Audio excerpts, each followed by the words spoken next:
Assalamualaikum warahmatullahi wabarakatuh. Kami dari kelompok 6 Sufi Healing akan mempresentasikan hasil diskusi kami yang beranggotakan yang pertama ada Marina Febri Utami, yang kedua ada Silmi Alazama, dan saya sendiri Hesti Wulandari. Kami akan mempresentasikan tentang terapi makhomat dalam tasawuf. Untuk pembahasan yang pertama yaitu pengertian terapi dan makhomat. Terapi adalah upaya untuk mengobati penyakit yang diderita oleh pasien. Hal ini dilakukan melalui percakapan yang dilakukan antara guru dan teman yang didasarkan oleh agama masing-masing atau yang dilakukan oleh keyakinan agama masing-masing. Sedangkan makhomat ini adalah kedudukan seorang hamba di hadapan Allah yang dicapai melalui ibadah, mujahadah, dan lain-lain. Latihan dan spiritual ini dan juga hubungan tidak akan pernah putus dengan Allah Subhanahu wa Ta'ala. Selanjutnya ada pembahasan metode-metode terapi makhomat, yaitu ada 9 makhomat yang ada dalam tasawuf. Yang pertama yaitu terapi taubat, kembali pada perbuatan kebaikan atau bisa disebut dengan meninggalkan dosa. Yang mana dalam taubat ini ada terapi makhomat, yaitu dengan cara melakukan sholat sunnah taubat yang dilakukan pada malam hari. Untuk tahapan-tahapannya tersendiri yaitu ada sholat taubat dengan 2 rakaat, duduk dengan posisi tawaruk dengan menghadap kiblat seperti sebelumnya atau seperti sholat pada umumnya. Selanjutnya dengan mata tertutup dan kepala ditundukkan. Yang selanjutnya ada tafakur sesaat. Yang terakhir ada melanjutkan zikir-zikir taubat dan doa-doa iktirah atau mujahadah. Untuk terapi yang kedua yaitu ada terapi warok. Warok ini sendiri yaitu sesuatu upaya seseorang untuk meninggalkan atau menjauhkan diri dari hal-hal atau sesuatu yang mencurigakan. Dan proses terapinya ini sendiri yang pertama ada menambah wawasan dan pemahaman serta berbuat dan bertindak sesuai dengan ilmu yang sudah tertera. Selanjutnya komitmen atau istiqomah untuk tidak melakukan apa yang sudah dilarang oleh Allah Subhanahu wa Ta'ala. Selanjutnya yaitu mencari informasi kesahihan atau kebenaran. Selanjutnya yaitu berhati-hati dan meninggalkan apa yang dicurigai atau masih diragukan. Yang terakhir ada bergaul dengan orang-orang yang sederhana dan soleh. Yang ketiga ada terapi zuhud. Zuhud adalah mengurangi keinginan pada dunia dan menjauhinya dengan penuh kesadaran dan dalam hal yang mungkin dilakukan oleh diri sendiri. Berarti zuhud ini diartikan dengan mudah yaitu orang yang tidak berlebihan pada duniawi. Proses terapinya ini sendiri ada beberapa tahap, yaitu yang pertama ada membuka diri dan menguatkan batin serta pengetahuan betapa kehidupan dunia fana hanyalah sesaat saja. Yang kedua ada menjalani, mengambil dan memanfaatkan dunia dengan sebaik-baiknya atau seada-adanya. Terus yang terakhir ada mengambil hikmah dari kehidupan selama yang kita jalani. Selanjutnya kesimpulannya dapat tampil dalam kehidupan berupa berpakaian, makan dan minum dengan tidak berlebih-lebihan. Selanjutnya yaitu qanaah. Qanaah artinya sikap seseorang yang ingin berhenti untuk tidak lagi berkeinginan lebih dari apa yang telah dimilikinya. Proses penerapannya sebagai berikut. Yang pertama yaitu sempurnakan posisi rohani dengan menyempurnakan posisi pada tangga-tangga sebelumnya yaitu taubat, wara, dan zuhud. Yang kedua, tumbuhkan keyakinan bahwa manusia wajib berusaha atau berikhtiar, dan dalam persoalan hasil usaha mutlak milik Allah. Yang ketiga yaitu berpikir positif. Sekecil apapun hasil yang diterima atau diperoleh setelah berusaha maksimal, dapat menerimanya dengan gembira atau senang.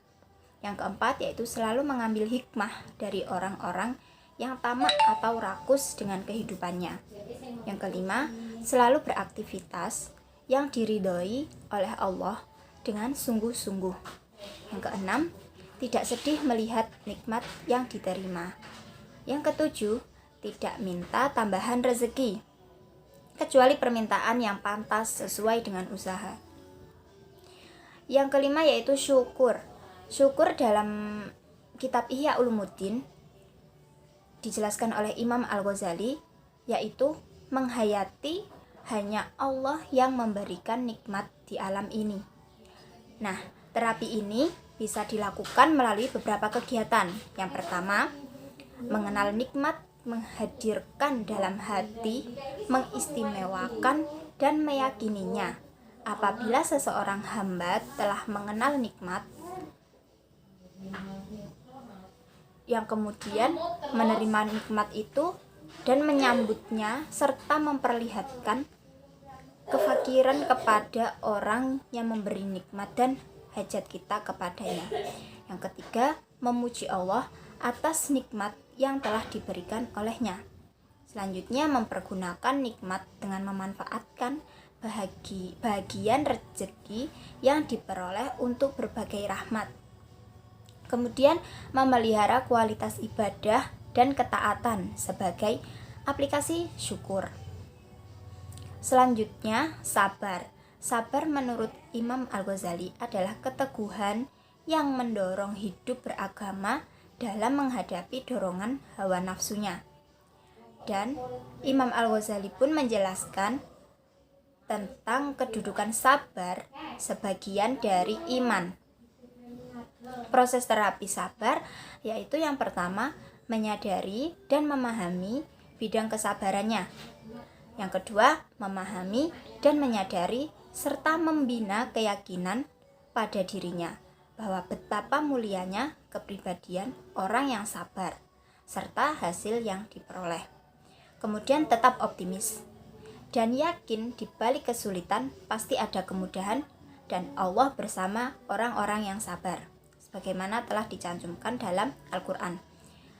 Kemudian tidak banyak mengeluh, banyak belajar kepada orang-orang terdahulu. Lalu selalu mengikut sertakan Allah dalam kehidupan dan senantiasa menjadikan lafaz ya sabur, ya syakur menjadi bacaan dan kebiasaan.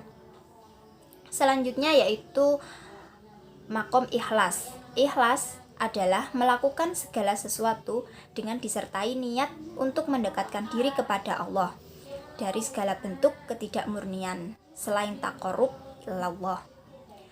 Proses terapi ikhlas yaitu yang pertama, meluruskan niat dari hati. Yang kedua, selalu berniat untuk melakukan kebaikan yang diridhoi oleh Allah. Selanjutnya yaitu selalu jujur dalam segala hal. Lalu menyembunyikan kebaikan yang dilakukan melalui melakukan sesuatu dengan sepenuh hati tanpa pamrih. Kemudian hati-hati dari jebakan riya. Kemudian melupakan perhatian makhluk, memperbuat sesuatu dengan sepenuh hati, menjaga dan merawat serta mempertahankan kualitas syukur. Selanjutnya yaitu tawakal. Makom tawakal ini menurut Al-Ghazali adalah menyerahkan sepenuhnya kepada Allah tentang segala urusan. Tidak akan ada keraguan tentang apapun yang menjadi keputusan Allah atau yakin 100% kepada Allah. Proses terapi tawakal ini yaitu yang pertama, mengenal Rob, mengenal Allah dan sifat-sifatnya. Yang kedua, merealisasikan berbagai sarana dan penyebab dengan keyakinan bahwa semuanya itu diperlukan. Yang ketiga, memantapkan keyakinan di jalan tauhid, di jalan Allah, di jalan yang benar. Yang keempat, bersandar kepada Allah dalam semua urusan. Yang kelima, yaitu berprasangka baik kepada Allah, husnuzon. Yang keenam, kepatuhan kolbu kepada Allah. Yang ketujuh, kepasrahan diri kepada Allah. Selanjutnya yaitu makom ridho.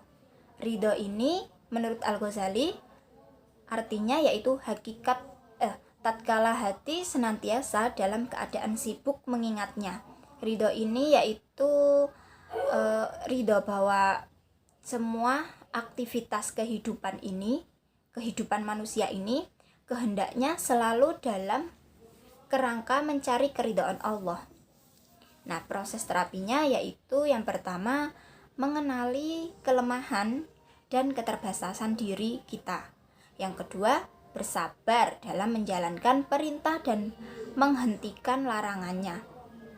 Yang selanjutnya, bertasbih dengan memuji Tuhan, memuji Allah sebelum terbit matahari dan sebelum terbenamnya, dan bertasbih pula pada waktu malam hari sebelum tidur, contohnya sebelum tidur gitu. Kemudian senang hati dengan segala keputusan Allah. Selanjutnya menafkahkan harta, kemudian selalu bertawakal kepada Allah. Dalam hal ini terapi makomat ini runtut dari makom yang pertama yaitu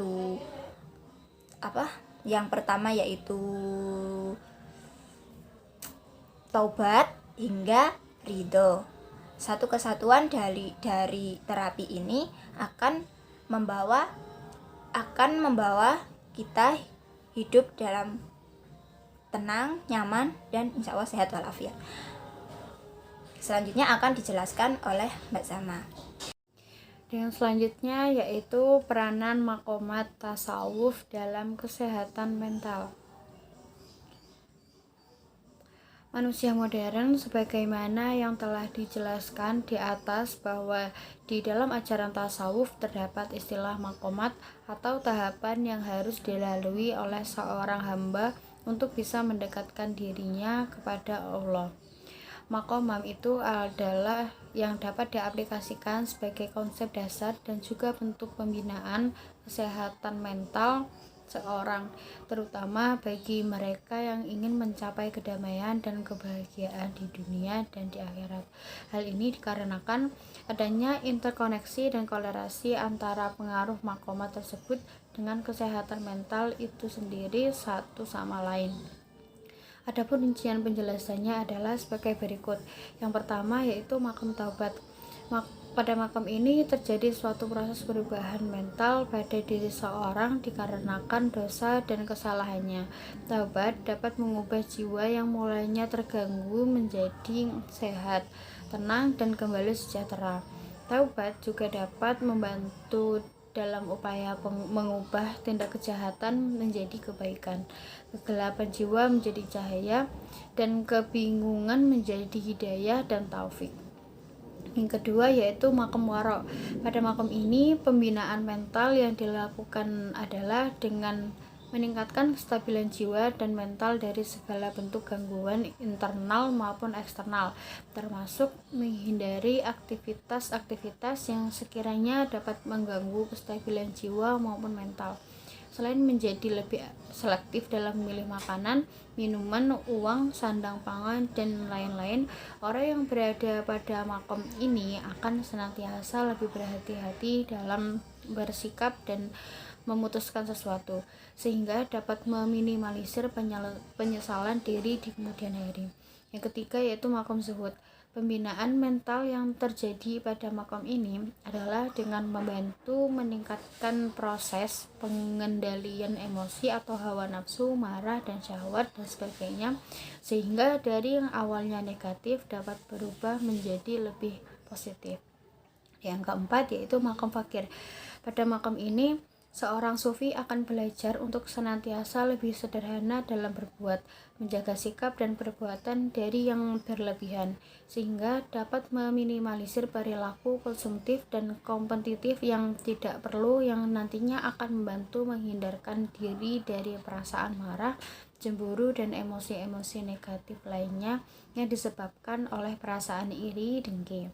Yang kelima yaitu makom sabar.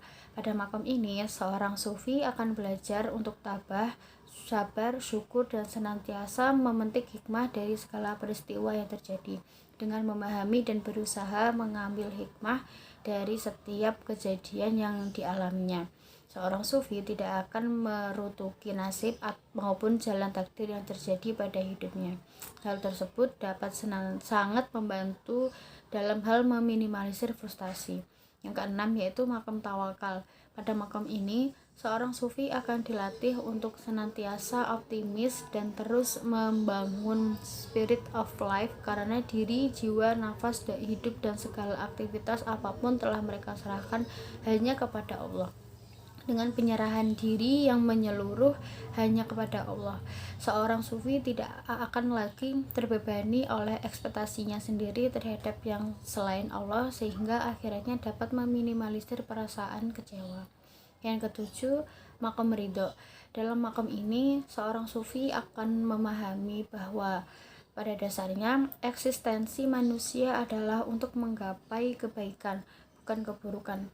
Makom ridho mencerminkan puncak ketentraman manusia dalam meyakini bahwa dunia ini adalah mutlak kekuasaan Allah dan kehendaknya. Orang yang telah mencapai makom ini akan dapat meminimalisir perasaan duka cita karena telah yakin sepenuhnya bahwa segala hal yang terjadi dalam hidupnya tidak lain adalah takdir terbaik dari Allah. Sekian presentasi dari kelompok kami, silakan jika ada pertanyaan.